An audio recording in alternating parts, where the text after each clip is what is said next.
Welcome to a journey through time where we explore one of the most influential civilizations in history, ancient Rome. Today, we're diving deep into the world of Roman architecture, a field that transformed the built environment of the ancient world and still influences modern architecture today.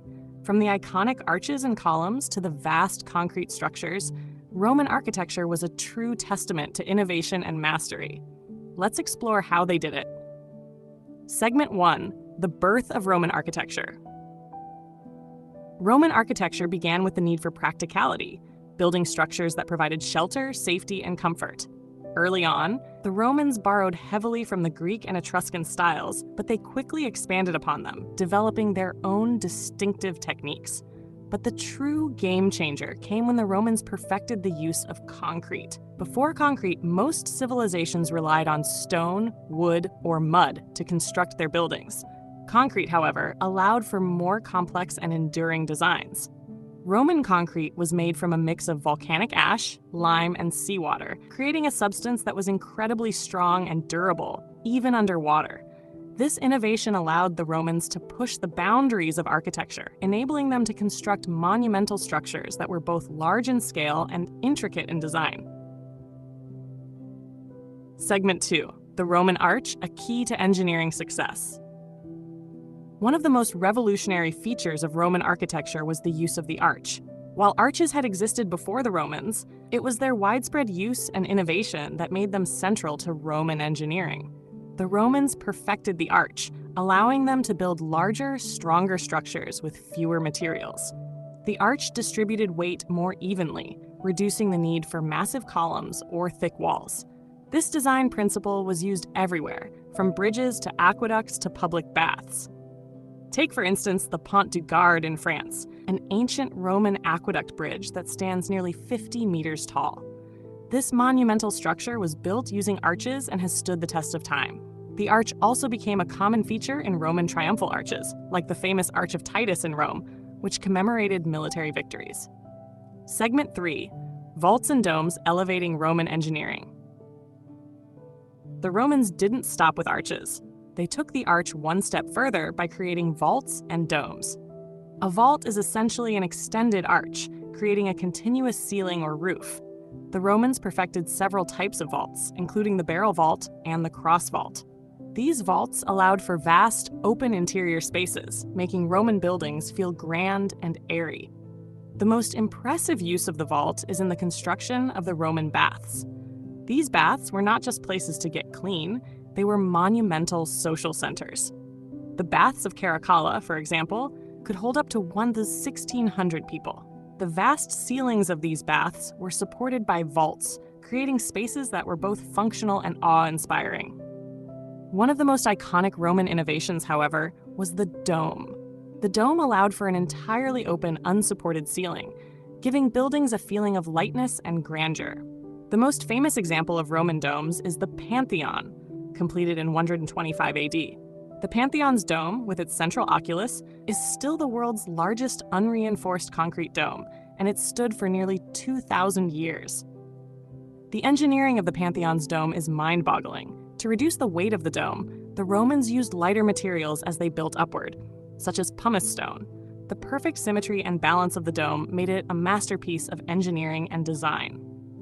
Segment 4. The Roman aqueducts, a lifeline for the empire. If there's one thing the Romans excelled at, it was infrastructure, and nowhere is this more evident than in their aqueducts. Aqueducts were channels built to carry fresh water from distant sources into Roman cities, allowing the population to thrive with a steady water supply.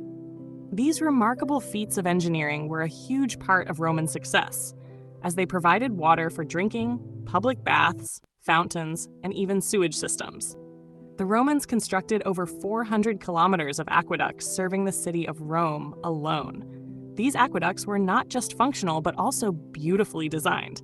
Many were built with arches to maintain a consistent gradient and ensure that the water flowed smoothly. The most famous Roman aqueduct is the Pont du Gard in France. Originally constructed in the 1st century AD, this aqueduct bridge is still standing and continues to awe visitors with its size and precision. What's even more impressive is that the Romans managed to build these aqueducts with such precision that the water flowed continuously, sometimes over long distances, purely through gravity. This remarkable feat required careful planning and knowledge of surveying, and it changed the way humans interacted with water forever. Segment 5, the Colosseum. A monument to Roman grandeur. No discussion of Roman architecture would be complete without mentioning the Colosseum. Perhaps the most iconic Roman building, the Colosseum was completed in 80 AD and could hold up to 50,000 spectators. It was used for gladiatorial contests, public spectacles, and even mock naval battles. But beyond the blood and drama, the Colosseum is a remarkable achievement in architecture and engineering. The Colosseum's design was based on the principles of Roman arches and vaults. The structure was built with a complex system of entrances and exits, allowing crowds to enter and exit quickly and safely. This efficiency in crowd management was a marvel of its time. The Colosseum also featured a retractable roof called the Velarium that provided shade for spectators on hot days. It was operated by sailors from the Roman Navy who used ropes and pulleys to unfurl the large awning. Inside, the Colosseum was equipped with a sophisticated system of elevators and trapdoors that allowed for dramatic entrances. Gladiators and animals could appear on the arena floor with startling speed, adding to the spectacle. Segment 6, Roman temples and the legacy of columns. Roman temples are another enduring symbol of Roman architecture. The Romans borrowed the basic temple design from the Greeks, but they made significant changes that suited their needs. The Roman temple was typically rectangular with a raised platform and a front porch supported by columns. Roman temples, such as the Temple of Portunus and the Pantheon, combined Greek stylistic elements with Roman engineering. Columns were used not just for decoration, but also as structural elements that supported the building's weight. The legacy of the Roman column lives on in modern architecture. The three classical orders, Doric, Ionic, and Corinthian, were perfected by the Romans and can still be seen in buildings all over the world, from government buildings to museums. Segment 7, the legacy of Roman architecture. The influence of Roman architecture cannot be overstated. The principles and innovations developed by the Romans shaped architecture for centuries to come. From the arches of medieval cathedrals to the columns of neoclassical government buildings, Roman architecture laid the foundation for much of the Western architectural tradition. Today, architects continue to study Roman techniques, using them as inspiration for modern design. The use of concrete, the principles of arches and vaults, and the creation of grand open spaces are all part of the lasting legacy of Roman architecture. So, the next time you pass by an archway, admire a column, or step into a grand building, take a moment to think about the Romans. Their architectural genius changed the world, and that influence still lives on, shaping the cities we live in today. Thank you for joining us on this fascinating exploration of Roman architecture.